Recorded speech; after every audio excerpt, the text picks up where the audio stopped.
आज वो छोटे छोटे भैया बहन भी अपने पापा से मिलने के लिए लालायित होते हैं, और जो माँ दिन भर अपने बच्चों का लालन पालन करती है, आज वो भी दुल्हनों की तरह सजने लग जाती है। दीपावली के कुछ दिन पहले और जैसे ही घर आने की खबर मिलती है तो पूरे गांव में खुशियां आ जाती है। और एक दिन पहले जब हम धनतेरस का त्योहार मनाते हैं तो रात को फिर अचानक फोन आता है, और वो बूढ़े पिता उस फोन की ओर जाते हैं और उन्हें लगता है कि ये फोन उनके पुत्र का है, हो सके वो कहीं आसपास पहुंच चुका है। लेकिन जैसे ही फोन उठाते हैं तो एक संदेश आता है कि कल जम्मू कश्मीर से आते हुए कुछ आतंकवादियों ने घात लगा के हमला किया और उनसे युद्ध करते करते कई जवान शहीद हो गए, उनमें एक नेता आप गए। केवल इतनी बात बोल के वो फोन कट जाता है। आप मानो न मानो, वो 70-80 साल के बूढ़े माता पिता जमीन में गिर जाते हैं, उनके बुढ़ापे की लाठी टूट जाती है। जो माँ कल तक दुल्हनों की तरह सची थी, आज वो बेहोश सी पड़ जाती है। अभी तो वो छोटे भैया बहनों की नींद भी नहीं खुली थी। जब वो सुबह उठते हैं तो घर में कोहराम मच जाता है।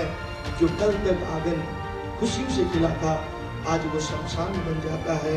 वो दोनों भैया बहनों को अभी पता भी नहीं।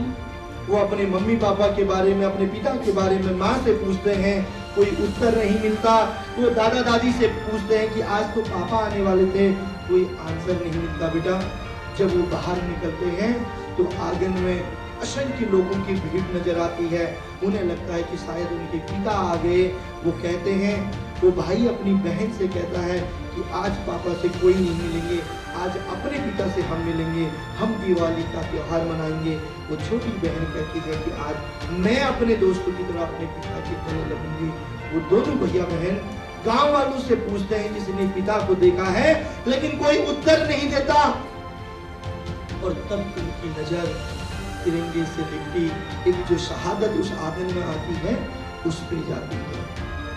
और जब वो देखते हैं कि वो तिरंगे से लिपटी शहादत कोई और नहीं उनके पिता है, तो वो दोनों भैया बहन उस तिरंगे से लिपट जाते हैं बेटा, और उस तिरंगे के गले लगने लगते हैं और रोते हुए खड़े होते हैं।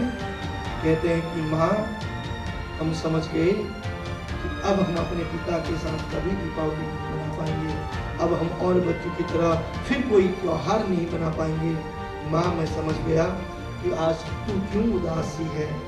जो तेरे आंख में सिंदूर था, हाथों में चूड़ियाँ, तेरे हाथ की लाली आज क्यों मिट सी रही है।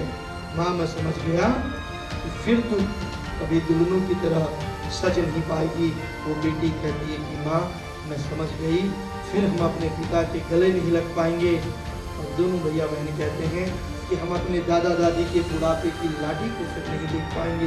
दोनों भैया बहन उस तिरंगे से निपट जाते हैं और उसके बाद उठते हैं। कहते हैं कि सौगंध है, कहते हैं कि माँ, सौगंध है इस तिरंगे की, इस आतंकवाद को नष्ट करने के लिए जो काम हमारे पिता अधूरा छोड़ गए हैं उस काम को हम करेंगे।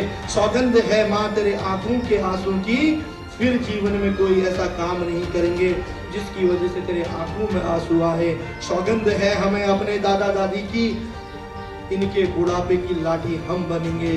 सौगंध है माँ इस जननी जन्मभूमि की, इस समाज को आगे बढ़ाने के लिए हम आगे बढ़ेंगे। मैं कहना चाहता हूँ कि जब एक छोटे से परिवार का, एक शहीद के परिवार के भैया बहन इतना सोच सकते हैं, तो फिर इस विद्यालय में बैठा हुआ भैया, इस विद्यालय में बैठे हुई बहनें और इस विद्यालय की छात्र छात्राएं अपने देश के लिए, उन जवानों के लिए, अपने माँ बाप की दीर्घायु के लिए, एक अनाथ के लिए, एक छोटे से बच्चे के लिए इस नशा रूपी राक्षस को क्यों नहीं छोड़ सकते। हमें कहानी बताई कि जो दीपावली में बच्चे होते हैं वो अपने जो पिताजी होते हैं उनके लिए, जो फौजी में होते हैं वो उनके आने के लिए बहुत खुश होते हैं। और अचानक जो पुलवामा हमला होता है तो उसमें मतलब जो भी हमला होता है तो उसमें उनके पिताजी शहीद हो जाते हैं। तो जो उन्हें हथियार मिलते तो उसका कारण यही होता है कि जो आजकल की नवयुवक पीढ़ी होती है वो नशे में डूबी रहती है। यहाँ तक कि जो छोटे छोटे बच्चे भी होते हैं लगभग 6-7 साल के, वह भी बड़ों के साथ जाके सिगरेट, धूम्रपान ऐसे मतलब पीना शुरू कर देते। और अगर उन्हें कोई समझाता है तो वह बोलते कि यार तुझे क्या हो रहा है, हम लोग अपने बाप के रुपये से खा रहे हैं, ऐसा वैसा बोलते हैं। तो उन्हें देखना चाहिए कि उनकी वजह से जो बाहर आतंकवादी वो उन्हें हथियार मिलते हैं और वो उन्हीं हथियारों से हमारे देश में हमला करते हैं। और किसी दिन एक दिन ऐसा दिन आएगा कि जिस दिन हम लोग उनके गुलाम बन जाएंगे और हम लोग फिर नशा, इसलिए हमें चाहे कभी भी हो हमें नशा करना छोड़ना चाहिए। धन्यवाद। Thank you very much.